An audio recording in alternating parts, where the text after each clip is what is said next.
Hello friends, welcome to Lakshmi kitchen. આજે આપણે બનાવીશું દાળ ચોખા પલાળ્યા વગર કે આથાની ઝંઝટ વગર ઇન્સ્ટન્ટ નવો ટેસ્ટી એવો હાંડવો. તમારા બાળકો પિઝા પણ ભૂલી જાય એટલો ચીઝી બને છે. તો ચાલો બનાવવાનું શરૂ કરીએ. તો સૌથી પહેલાં આપણે ઇન્સ્ટન્ટ હાંડવા પ્રીમિક્સ બનાવી લઈએ. તો એના માટે એક કડાઈમાં 1 કપ ચોખા લઈશું, 1 કપ ચણાની દાળ લઈશું, સાથે જ અડધો કપ મગની મોગર દાળ, અડધો કપ ફોતરા વગરની અડદની દાળ લઈશું. હવે અહીંયા આપણે હાંડવાનું ઇન્સ્ટન્ટ પ્રીમિક્સ તૈયાર કરી રહ્યા છીએ, એટલે દાળ અને ચોખાને આપણે શેકવાના છે. તો હવે ગેસની ફ્લેમ એકદમ સ્લો રાખી 8થી 10 મિનિટ માટે દાળ અને ચોખાને શેકીશું. અહીંયા ખાસ ધ્યાન રાખવાનું છે કે દાળ અને ચોખાનો કલર ચેન્જ ના થવો જોઈએ, માત્ર એમાં જે મોઇશ્ચર હોય એ નીકળી જાય ત્યાં સુધી શેકવાના છે. ઢોકળા હાંડવાનો જ્યારે આપણે લોટ તૈયાર કરીએ ત્યારે એમાં ઝીણા ચોખાનો જ ઉપયોગ કરવાનો, એમાં બાસમતી ચોખાનો ઉપયોગ નથી કરવાનો. તો લગભગ 10 મિનિટ પછી દાળ અને ચોખા સારી રીતે શેકાઈ ગયા છે. તો ગેસ બંધ કરી દઈશું. હવે ગેસ બંધ કર્યા પછી દાળ ચોખા ગરમ હોય ત્યારે જ એમાં આપણે અડધો કપ સોજી ઉમેરીશું અને એને પણ 2થી 3 મિનિટ માટે શેકી લઈશું. સોજી ઉમેર્યા પછી ગેસ ચાલુ નથી કરવાનો, દાળ ચોખા ગરમ હશે એમાં જ સોજી સારી રીતે શેકાઈ જશે. હવે આ મિશ્રણને એકદમ ઠંડુ થવા દઈશું. હવે આ દાળ ચોખાનું મિશ્રણ એકદમ સરસ ઠંડુ થઈ ગયું છે. હવે એને આપણે એક મિક્સર જારમાં ઉમેરીને ગ્રાઇન્ડ કરી લઈશું. તો એકદમ બારીક નથી પીસવાનું, થોડું કરકરું રહે એ રીતે પીસવાનું છે. તો જેવો ભાખરીનો લોટ હોય એવો દરદરો લોટ રાખીશું. તો અહીંયા હાંડવા ઢોકળાનો ઇન્સ્ટન્ટ લોટ તૈયાર થઈ ગયો છે. આ લોટને તમે એરટાઇટ ડબ્બામાં ભરીને 4થી 5 મહિના માટે સ્ટોર કરી શકો છો. હવે આ ઇન્સ્ટન્ટ પ્રીમિક્સમાંથી આપણે હાંડવો તૈયાર કરીશું. તો એક બાઉલમાં આપણે 2 કપ હાંડવા પ્રીમિક્સ લઈ લઈશું. 2 કપ હાંડવાના લોટમાં 1 કપ ખાટું દહીં લઈશું. દહીં સાથે લોટને મિક્સ કરી લઈએ.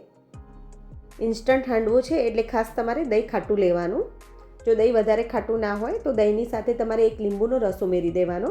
લોટને એકવાર આ રીતે દહીં સાથે મિક્સ કર્યા પછી હવે થોડું થોડું પાણી ઉમેરી આપણે બેટર બનાવી લઈશું. તો પહેલેથી જ પાણી નથી ઉમેરી દેવાનું, જરૂર પડે એ રીતે પાણી ઉમેરવાનું છે અને આ રીતે મીડિયમ થીક બેટર તૈયાર કરવાનું છે. હવે મસાલા ઉમેરી દઈએ. તો સ્વાદ મુજબ મીઠું ઉમેરીશું, અડધી ટીસ્પૂન લાલ મરચું પાવડર, અડધી ટીસ્પૂન ધાણા જીરું પાવડર લઈશું, 1/4 ટીસ્પૂન હળદર પાવડર લઈશું, 1 ટેબલસ્પૂન આદુ મરચાં લસણની પેસ્ટ ઉમેરીશું અને થોડા લીલા ધાણા નાખીશું. સાથે જ 2 ટીસ્પૂન ખાંડ ઉમેરીશું. તમારે ખાંડ એડ કરવી હોય તો કરવાની, નહીં તો એ બિલકુલ ઓપ્શનલ છે. હવે બધા મસાલાને બેટર સાથે સારી રીતે મિક્સ કરી લઈએ. બેટર આપણું રેડી છે, એને આપણે 10 મિનિટ માટે રેસ્ટ આપીશું. હવે આપણે એક પિઝા ફ્લેવરનું મિશ્રણ તૈયાર કરી લઈએ.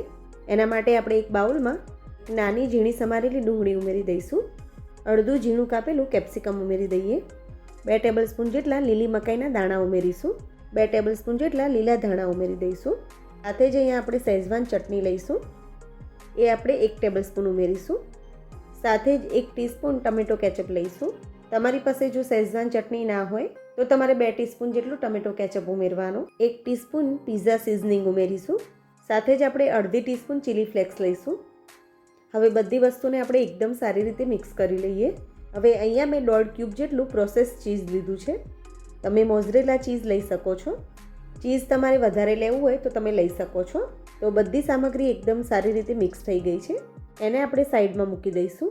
હવે આ હાંડવા બેટરમાંથી આપણે એક હાંડવો થાય એટલું બેટર આપણે બીજા બાઉલમાં કાઢી લઈશું. એમાં આપણે 1/4 ટીસ્પૂન જેટલો ઈનો ફ્રૂટ સોલ્ટ ઉમેરીશું અને એકદમ સારી રીતે મિક્સ કરી લઈશું.